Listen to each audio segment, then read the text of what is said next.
Hello, I've made a set of beads here which I posted in my group Polymer Clay Obsession. Um, this combined a few different techniques, but really they came out of the fact that I have these sets of fondant cutters at home that I haven't really used much of, and I wanted to make something a little bit more interesting than rather than something that just looks like a cookie in essence. So you could use any shape cookie cutters that you've got at home. Obviously that will affect the overall look of the sort of bud, the bud bead at the end.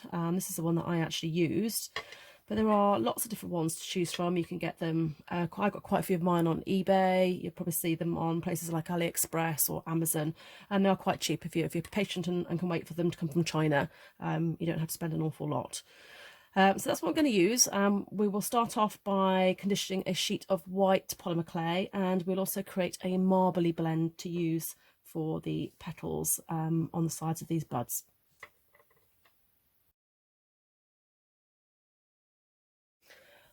Right, okay, I've got a sheet of white polymer clay which I've conditioned on the thickest setting of my pasta machine.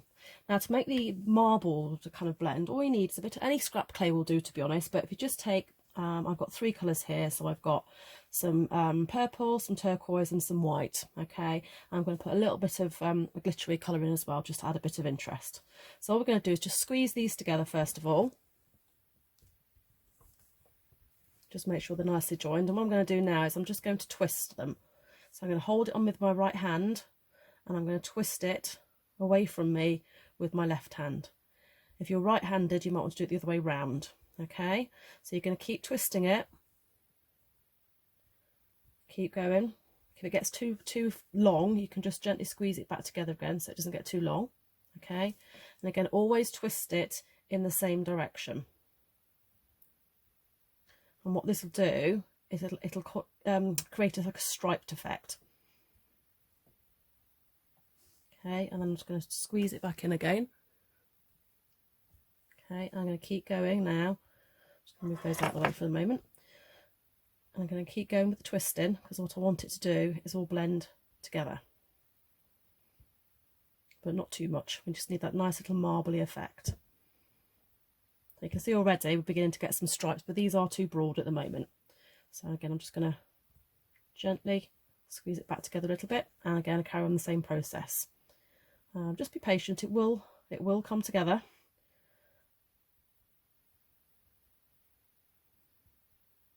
And keep twisting. This is quite a nice way to use up your scrap clays actually, to get a really nice veneer, which you can use for other things obviously besides what we're doing today. And again, I'm just going to bring that in again. It's getting quite long again. Just going to reduce it a little bit. Okay, and then carry on. Because at the moment, again, I think the stripes are still a little bit too broad for what I want.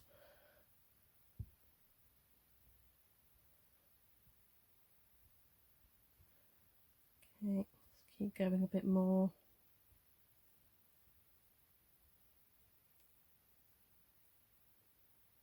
Okay, you're beginning to see we are getting a slightly better blend, but again, I'm just going to reduce this a little bit.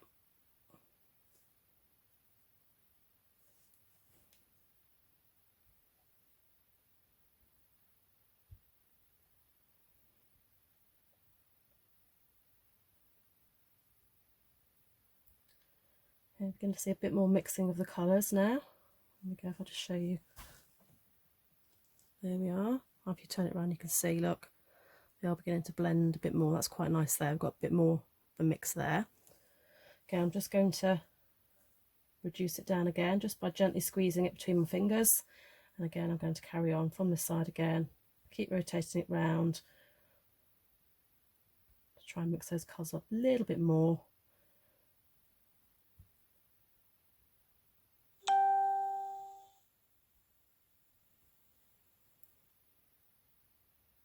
Okay. Going to give it a little bit of a roll there just to make sure it stays in that log shape. Okay, right, one more I think, and then I'm going to stop there.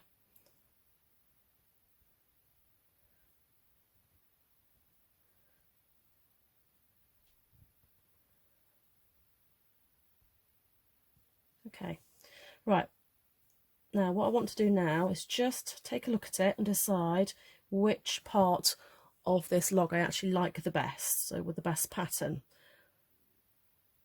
Quite like it there. So what I'm going to do is I'm going to place it down and just push it onto my board so it doesn't move, and I'm going to take my roller and I'm just going to roll it flat a little bit.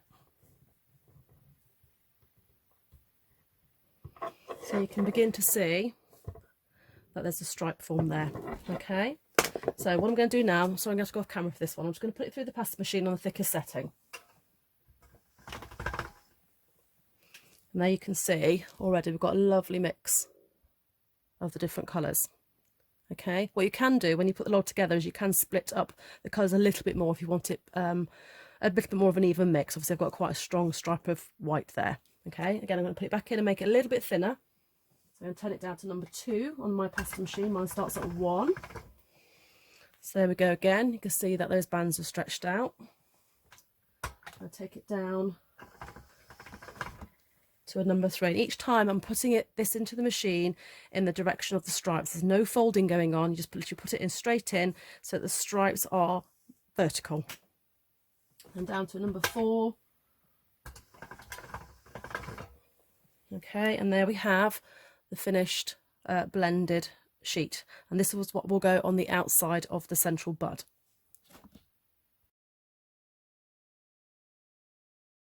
Okay, what we're trying to do then for this next part is to create the central point of the bud. Okay, so this is white polymer clay into which I've inserted a ball head pin. Okay, so how we do that, well, here's the clay. I'm using a cutter which I think must probably be about 2 centimeters across, something like that maybe, and I'm going to cut out 2 circles of the clay and just pop the excess to one side. We don't need that for now, and I'm going to roll that into a little ball.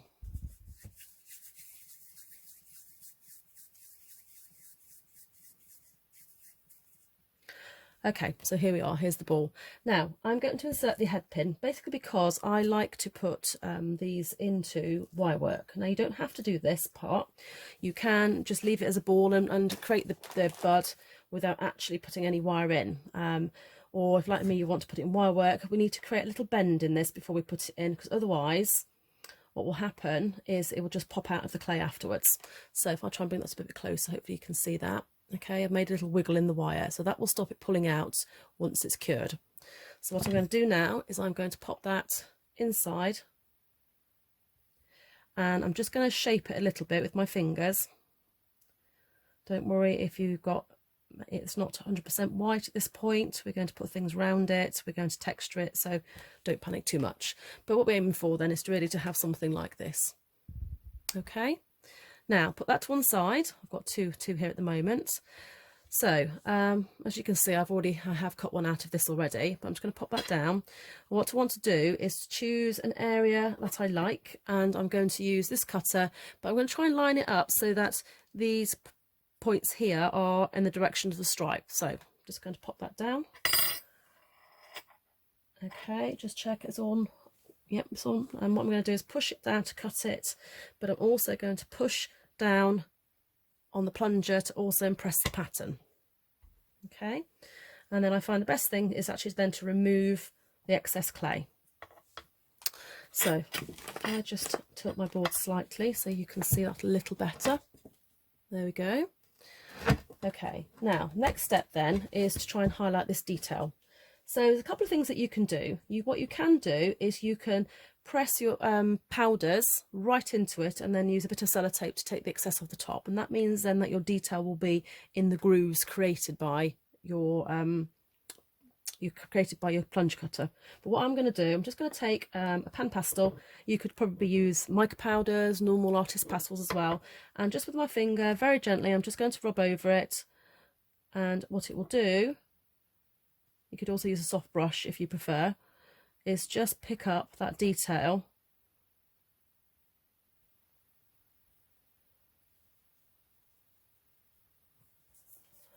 from the cutter.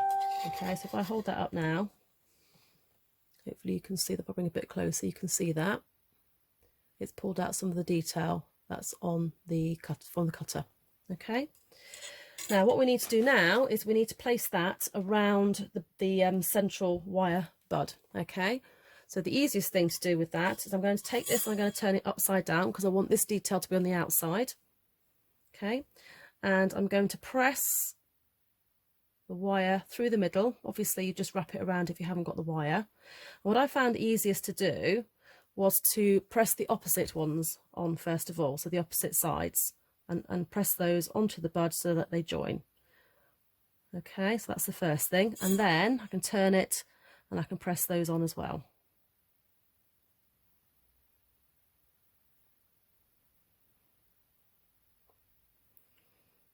And what we have now is a very basic bud. Okay, I'm going to stop the video at this point, all right, and then I'll carry on and show you how we complete this. Okay, right, what I'm going to do now is I'm actually going to use the smaller version of this to add some extra detail around the edge. So I'm going to repeat the same idea again. I'm going to choose an area that I like on here. I want to put the points of these so it lines up with the stripes. So I'm going to pop that down on here. Okay, again, I'm going to press down quite firmly and I'm going to push the plunger down to pop the detail on. And just going to pull away the excess there. Okay, and there we have that. Now, same idea again, just going to very, very lightly try and dust. You don't need much at all, hardly anything really at all. If you look at my finger, there's very little pan pastels on there. Okay, I'm going to do the same idea again. So I wanted to pick up the detail using the pan pastels. Okay, now again I'm going to turn this upside down and I'm going to pop it through the middle of the flower. And then you've got a couple of options for lining this up. Now what you could do is line it up so that they overlap the previous position. Okay, like more like that. I'll just show you there. Yeah, so you can kind of overlap it so with the previous petal, or you could turn it slightly, which I quite like as well, so it kind of goes in between where the other ones were. So I'm going to do that. So I'm going to place it in between. So I'm going to do that side and I'm going to go opposite and stick this one down, and then I'm going to do the ones in the middle. Again, at this point, because we're not pressing anything down too firmly, okay, we can get them positioned as we want them first. So now you can see, look, we've got a basic bead here. I'll just show you from that way, from the back. I'll just give it a little bit of a turn, you can see it. Okay, and then this is the front. Now, what we're going to do now is we're going to take it could be a cocktail stick, a fine ball stylus tool, which I have forgotten to get out. Anything really that will just make a little dent in the middle of your clay. I'm going to use this pencil just because that's what I have to hand. Okay, and what I want to do is I'm almost going to create a little circle around the centre. So I'm pushing this in to make dots. As I say, you could use cocktail stick, you could use a ball stylus tool, anything like that. And all I'm doing is just creating some little dots. But I want to leave a little circle in the middle with no dots in, because I'm going to obviously add some embellishments in there after. Okay, now again, you could put your pastels on there in the grooves and then just take it off the top with a wipe or a bit of tape or something like that. Today I'm actually going to let I'm just going to highlight on the top. So I'm going to do a different colour, I think, today, because just something to coordinate. I used metallics before, but I think I will use a little bit of purple on this one. Again, I'm going to use pan pastels, but you could use chalks, you could use mica powders, especially if you want to get that bit of a shimmer. The ones I've got here are pearly ones. There we go, that's what I want to use. Okay, so again, just dust it on. And what it will do is it will sit on the surface, and where the little indentations are, you could use a brush of course as well if that's easier. Just grab a brush, use a brush if you want to get in the gaps there, but again you're just putting it on the surface.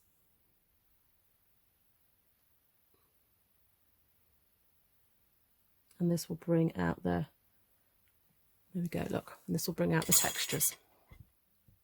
Okay, so that's one option, as I say, or you could push something into the grooves and then just use a wipe on top to take it out and leave it pattern in the grooves. So again, you've got different options for how you wish to decorate this. Now, one thing as well that I will do at the end, I also like to add some added texture, because what we're going to do after this is we're going to antique the bead when we're all finished. Okay, so that's why the textures in this are really, really important, but we'll come on to that in a moment. So I'm just going to pause for a minute and we'll come back and do the centre detail. Okay, so what I want to do now is add some detail in the centre. So this is where we can put some embellishments into place. So I've got here some hot fix crystals. Okay, these are sort of a generic one. They're not Swarovski, but you could use either, depends what you've got in your stash really. Okay, and what I'm going to do is use this picking tool, this pencil, and I'm just going to pop them on and use my finger just to push them gently into position. Okay, I work in odd numbers. Okay, so 3s and 5s I think look quite nice, and I'm just, oops, didn't press that one hard enough. I might find it easier to hold it like this actually. So I'm going to push it on there, and you could just use anything, your finger, whatever. You just want to try and basically push it into position so you've got good contact. And when you put it in the oven, the heat will melt the glue and it will be glued to the polymer clay. So obviously do make sure as well that you have chosen your crystals in good light, because I have done this before, and when it's come out the oven and I'm in better light, I've discovered actually I've got different colour crystals on. So good light is important when you're selecting your crystals. Okay, I'm making a bit of a hash of this at the moment. Keep dropping my okay, try again. Keep dropping my crystal. Right, so hot fix crystal. I might actually get on better just using my fingers on this one.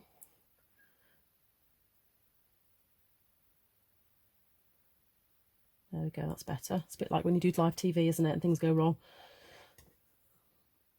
Okay, and then let's put the third one on. If you've got a pair of tweezers, you might find that helps as well, but you need to get a good contact. Now my problem might actually be because I've done it slightly differently this time, and I put the powders on, which could be affecting why it's not sticking quite as well.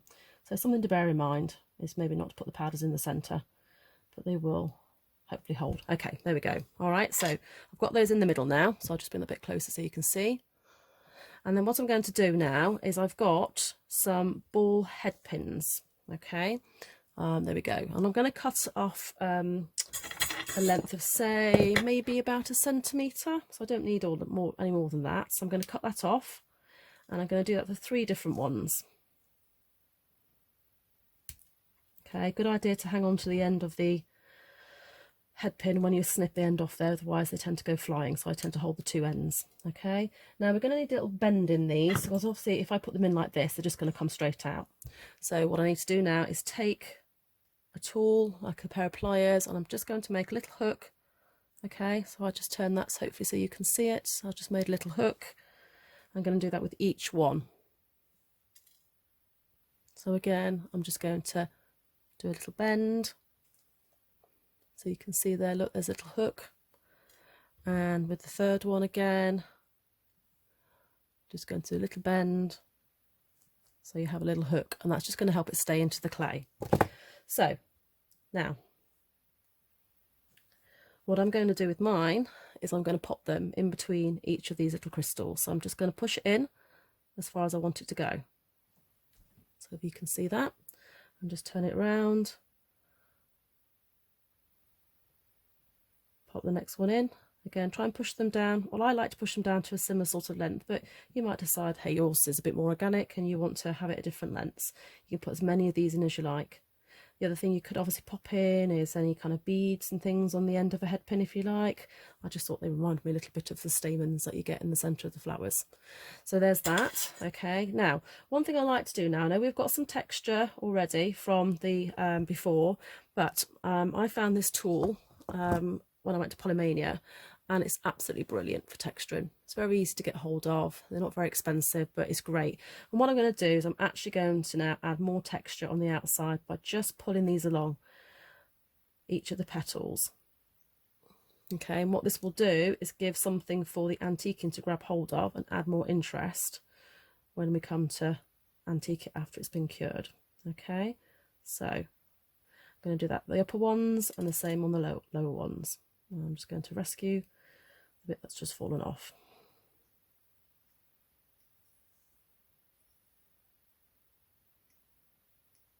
Okay, so if you do that, okay, so that you've got texture, and then we'll put that into the oven to cure, okay, at the manufacturer's recommendations for temperature. I personally, because this is quite a big bead, would actually put it in for 45 minutes to an hour. Okay, so I'll bring this back out then when it's cured, and we'll see what we do with it next.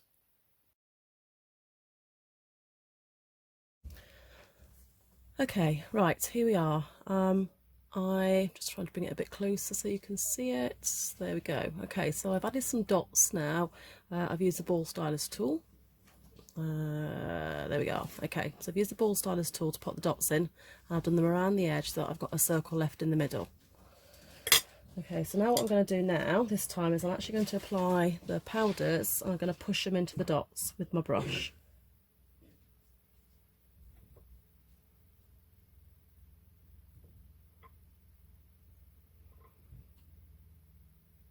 So there we go, make sure you get it right in, and again I'm leaving the centre free.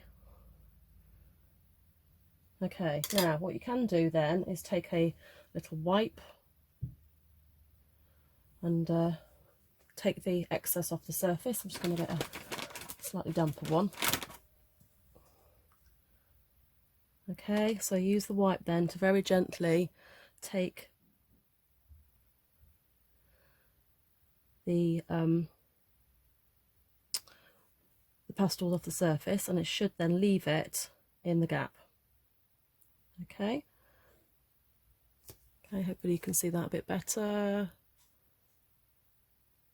That way, there we go. Okay, so that's going to give a different effect than if you actually then just highlighted the surface rather than the holes themselves. Okay, and then what I would do is, as before, I would add on the detail with my scratchy tool, cure it in the oven again, put my pieces into the centre. I mean, you could put the hot fix crystals again, you could put headpins sticking out, you could put beads in. There's all sorts of things you can do. I learned a few lovely tricks from Christy Friesen. So you know, use your imagination. You can make this look as you want it to, but again, I would then, although I've got some detail already on here, in order to capture more detail when we antique it, I would still add this on as well. Okay, it's not going to take away from what we've already done, it's just going to add another layer of depth to the final bead. Okay, exactly the same thing again.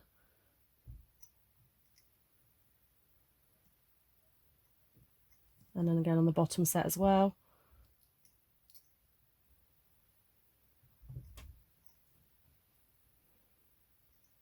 Almost there. Okay, add your centre embellishments, and then again pop it into the oven and cure it for about 45 minutes to an hour to make sure it's properly cured all the way through.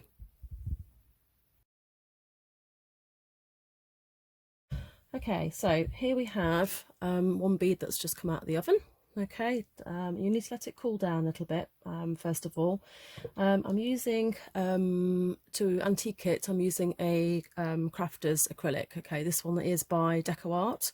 Any kind of craft acrylic will do. This is burnt umber. Okay, you might like to experiment with other colours to see what effect you get, but this one I quite like for giving an antique finish. Okay, so the idea of this was, and don't be too horrified by this now, but I'm actually going to cover the entire bead with this paint.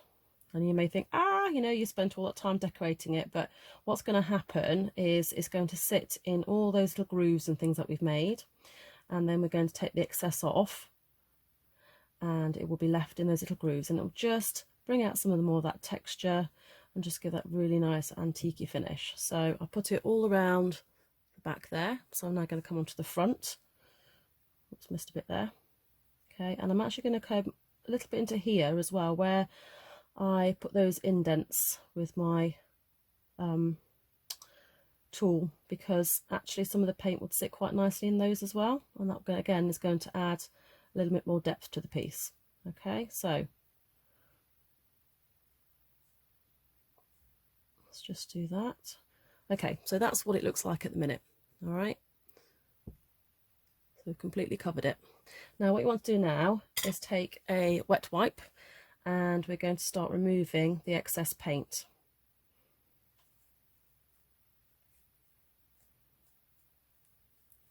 Now that's one of the reasons that you need to really leave your bead to cool down, because what will happen is that paint will dry very, very fast on a hot bead, and you want to be able to remove it sort of reasonably easily. So that's why you need to let it cool down a little bit before you do this step. So just turning it round, just removing some of the excess, and you can see already, probably not the best light here actually because it's getting into the evening now, but I can just, it's not going to focus, I don't think. Whoop, nope. Try again. Okay, bring it a little bit further away, you might be able to just see it. Okay, so basically that is staying in the gaps, and I'm just holding on to it now and just removing the excess paint all around the edge here, and also in the centre.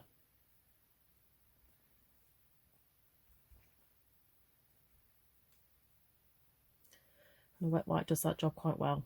Don't worry about the little metallic spikes at the minute, because they will just move out of the way and we can position them again afterwards because they are well embedded into the clay. So you can just move them out your way as you clean around and remove that excess.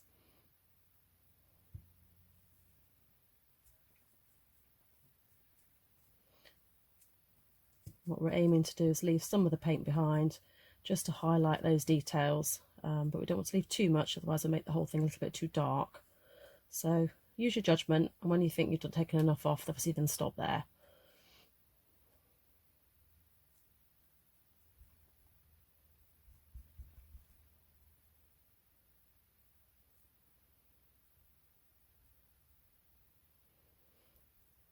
Okay, now that gives you a better idea, hopefully.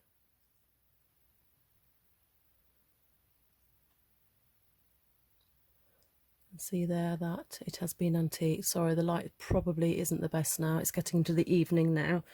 I will try and add a better shot of this sort of at the beginning of the video. So what we've basically done now is we've antiqued it. Now what we can do then is we can take our pliers, okay, and what we need to do then is just roll down the ends of these, okay, just to position them, roll down the ends of the ball head pins just to give a nice little finish. And if you wanted to now, what you could do is take something like Inca Gold, if you wanted to, and just touch up, sort of highlight little parts of this. Again, if you want to just help bring out that texture even more, if you felt it needed anything else, you could do that as well. So basically you've got, let's just hold that, hold it like that so you can see it a little bit better. So basically you've got lots of options. So you could use different colours for the centre, you could colour the impressions themselves, or you could antique them in the centre. You could change the colours of the crystals, you could add beads instead of the head pins, you can change the colours with the marbling mix. There's just so much that you could do with it, you know, and make them all look quite different. So again, this one is where I use the chalks into the little dents in there, okay, and then wiped off some of the excess. There's lots you can do there, and they're not meant to be real kind of like beads, but they're just meant to be a kind of a representational thing. But I think they could look like quite pretty in a necklace. As I say, I should probably put these into something wire worky. So if you would like to see how I do that, then leave a comment under the video and I will see what I can do. Okay, hope you've enjoyed that, and I'd love to see what you make from it. Thank you.